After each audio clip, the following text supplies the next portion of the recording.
welcome to the stage Stranraer Rhins.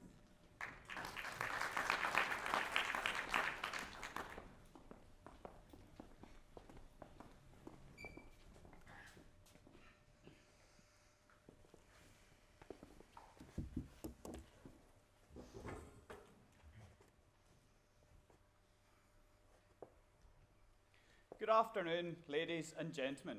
As I was sat round the dinner table last night, enjoying one of Ailsa's delicious and nutritious evening meals, I was also dreading the thought of the 5-hour drive north that lay ahead of us. However, it was a good chance to lay out the jobs needed done on the farm while I headed off on a speech-making vacation. Allow me to introduce my fellow panellists. Sat to my far left is our arbiter this afternoon, Mr. Robert Ramsey. Good afternoon. Sat between Robert and I is our opposer, Miss Hannah Torbett. Good afternoon. I shall introduce both in a bit more detail a little later in proceedings. Sat to my right is our proposer, Miss Ailsa Buchanan. Good afternoon. Ailsa is 26 and is the current chair of Stranraer Rhins Young Farmers Club. When she's not busy organising the club, she can be found working as a vet out of Stranraer. And when she's not working, she'll be busy planning our wedding. Ailsa is super organised and every Sunday lays out a meal plan for the week ahead. However, while she does the majority of the cooking, we don't always get a chance to enjoy it together. So Ailsa, it is now time for you to serve your thoughts on the topic. Dinner time should be family time, all sat around the table. Thank you, Mr. Chairman. Ladies and gentlemen, I firmly believe that dinner time should be family time, all sat around the table. And there are 3 main points why I believe this. First of all, it allows families to better understand nutrition. Secondly, it's the perfect opportunity for socialisation. And thirdly, it plays a huge importance in the early detection of mental and physical well-being problems. This brings me on to my first point, teaching the importance of nutrition and where your food comes from.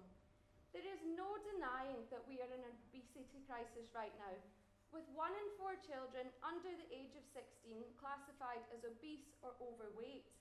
But for me, by sitting around the table from a young age, this gives the kids the chance to ask questions and gain an understanding of where their food comes from and its nutritional value.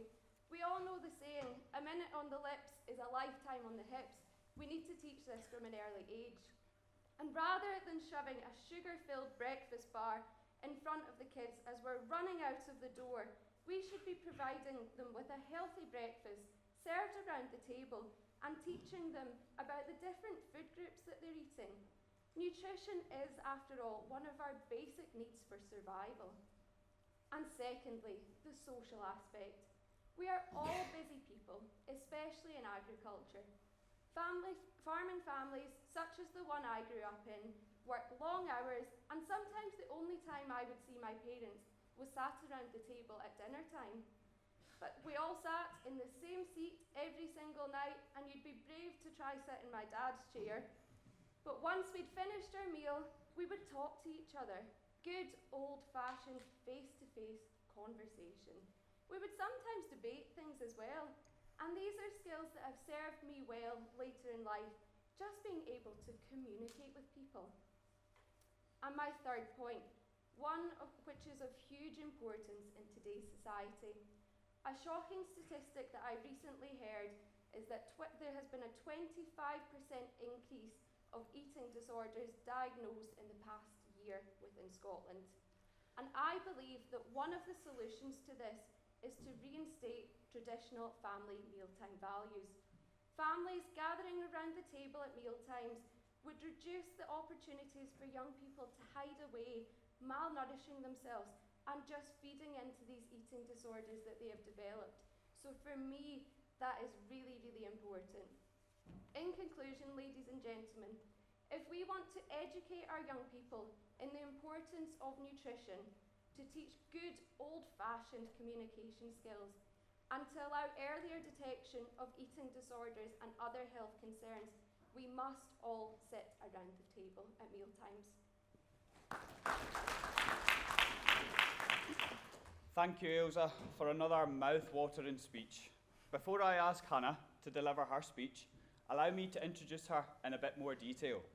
Hannah is 24 and is Assistant Secretary of Dumfries and Galloway District. When Hannah is not busy helping run events across the district, she can be found working for her family's plant hire business. Hannah is always on the road, sat behind the wheel of her beloved lorry. Most weeks are spent tramping across the length and breadth of the country and only coming home for speech-making practice. So it'll be interesting to hear what thoughts Hannah has cooked up on today's topic. Ladies and gentlemen, I am a very busy girl. I have places to be, things to do, and people to see. I believe dinner time should not be family time, all sat around the table, and for these three main reasons. Firstly, the lack of time. Secondly, other means of communication. And thirdly, personal time. So my first point, the lack of time. In my house, everybody has a million things to be doing. I leave early and don't come back, sometimes the same day, sometimes for multiple days. My mum finishes her job in the office and then goes to start feeding calves and lambs. And my dad, who knows what part of the country he's going to be found in. We all know what lack of time means. There is no time to be wasting sitting around the table making small talk. No, there is work to be done, ladies and gentlemen, and we will make sure it's done on time. Not only does work take up a huge amount of time in my life, but do you know the amount of nights I have sacrificed to go to speech-making practices? Oh my goodness, my life is gone. Secondly, the other means of communication. It is so easy now to just pick up the phone and speak to anybody anytime. My Apple Watch is Bluetooth, so I can legally be on the phone, on the road, at any time of day. I'm always talking to my mum and dad, chit-chatting about what we're getting up to or how bad the traffic is on the A9. And it is now tradition that every night my dad and me send a Snapchat to each other of what we're having for tea, and we like to compare which Premier Inn cooks the best steak. FaceTiming is a new sensation. Every single night, without fail, my sister will FaceTime me from her work placement in Ayr to tell me about the dramas of the dogs that have had to have their nails clipped and the cat owners that are just absolutely psychopaths. Not only this, but sending texts to each other takes 2 seconds. 2 seconds of your day to update each other. It's all it needs. Finally, personal time. Now, ladies and gentlemen, dinner time is my time. I don't want to be sitting around the table, eating my lasagna, listening to my dad on the phone, listening to my mum telling me that I've taken too many days off work and I've got no annual leave left, or having my grandpa walk through the door and telling us that we're just not doing enough, that the cows aren't good enough, that the plant hire is not good enough. It's just depressing. I don't want to be in that environment. I love nothing better than sitting by myself in peace and quiet, enjoying my dinner. And if I get bored, I can talk to the dog. She's not going to talk back to me. In conclusion, ladies and gentlemen, times have changed. Everybody is busy, and we need to realise that there is simply no longer practical time to be having family dinners. This is why I believe dinner time should not be family time, all sat around the table. Thank you. Thank you, Hannah, for clearly sitting at the opposite side of the table on today's topic. Ladies and gentlemen, I would now like to give Ailsa the chance to serve some seconds and deliver a reply. Thank you, Mr. Chairman. Ladies and gentlemen, we as a nation use being busy as an excuse all the time. Everyone in this room has the same 24 hours in the day. And that was the same 60 years ago in my grandparents' generation. But what they did differently was they made time. They made meal times a focus of the day. And for me, that's what we need to be starting to do again. Get back to how they done it in the olden days and make everyone a bit happier again.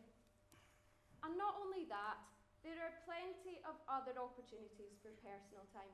Whether that's reading a book before you go to your bed, on the long commute to work, meal times should not be personal time. Young people nowadays shy away from any sort of social situation, any sort of face-to-face interaction where they can't be glued to their iPhone is just scary for them. They couldn't possibly do that. But parents nowadays have a responsibility to address this. And I think the easiest way to reinstate some basic conversation skills are sat around the family meal table. Thank you, Ailsa. Ladies and gentlemen, it is now time to move on to dessert as we continue discussing this topic with some debate. I'd like to remind my two panellists to remain seated throughout and that all statements should be directed through the chair and only speak when called upon. So Hannah, we'll start with you. Do you not think that we live in such a fast-paced world that it is important to take a minute at evening time to sit down around the table? Thank you, Mr. Chairman. Ladies and gentlemen, I certainly do not. The world is fast and we need to be faster than it. We need to be one step ahead, totally prepared for the week ahead, knowing what's coming. We don't need to be sitting together to have family time. We can do this by ourselves whilst also getting stuff done. Thank you, Hannah. Yes, Ailsa? Mr. Chairman, ladies and gentlemen, that's what's wrong with the world now. We're all busy. And busy doing what? Busy doing nothing. We're not achieving anything more than we did Mr. 10, Chairman. 20 years ago. So we need to just take a breather, take a step back and sit down together and enjoy each other's company. Thank you, Ailsa. Yes, Hannah? Mr. Chairman, I am not going to earn any money or get any work done sitting having a little friendly club with everybody discussing our feelings. Life needs to keep moving and we need to go with it. We don't have time to be sitting looking at each other. How are you feeling today? How are you feeling today? No. Work has to be done and we need to keep moving forwards with this. Thank you, Hannah. I'm afraid that's all the time we have. Finally, I'd like to introduce Robert, our arbiter, in a bit more detail. Robert is 26 and along with myself is a club leader for Stranraer Rhins. When he's not busy passing down advice, he will be found working on his family's beef and contracting farm just on the outskirts of Stranraer. Now, Robert's mother is often telling me he finds him just sitting on the fence when she goes to get him for dinner time. So it'll be interesting to see which side of the table Robert chooses to sit at today.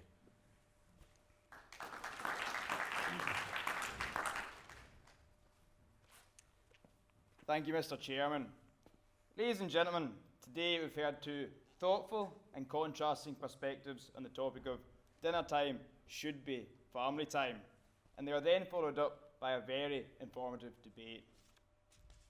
Ailsa's position was clear from the offset. She argued strongly in favour that dinner time should be family time. I was particularly struck by her point how it lets families better understand nutrition. This can set them up for living alone and maintaining a healthy diet. Maybe I could have done with a few more years at home. It was clear that Hannah didn't agree with Ailsa's position. Her main objection focused on how little time busy families have, just like her own. She supported this by saying how easy it is to speak over the phone and how it is far more time savvy. After the speeches were drawn to a close, Ailsa strengthened her case by telling us how important it is to make time. Our families should be our priority, no matter how aggravating they may be. After listening to both speeches, I appreciated the chance to explore the issue further in debate, as it was still unclear who is delicious dining and who is a dog's dinner. Hannah told us that being busy should supersede family time, whilst Ailsa argued that was completely wrong. Family time should always come first. Ladies and gentlemen, while both speakers made valid points, I ultimately side with Ailsa, our proposer, because I think personally family time should go before anything else, and for this point cannot be ignored and should carry the most weight in debate. Therefore, I find the motion, dinner time should be family time, passed.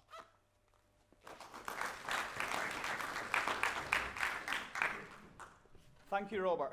Now, before I nip off to do my usual job of setting the table up, shortly followed by the washing up, I'd just like to thank my panellists for their views and opinions on today's topic, and I'd like to thank you, the audience, for being so attentive and appreciative. Good afternoon.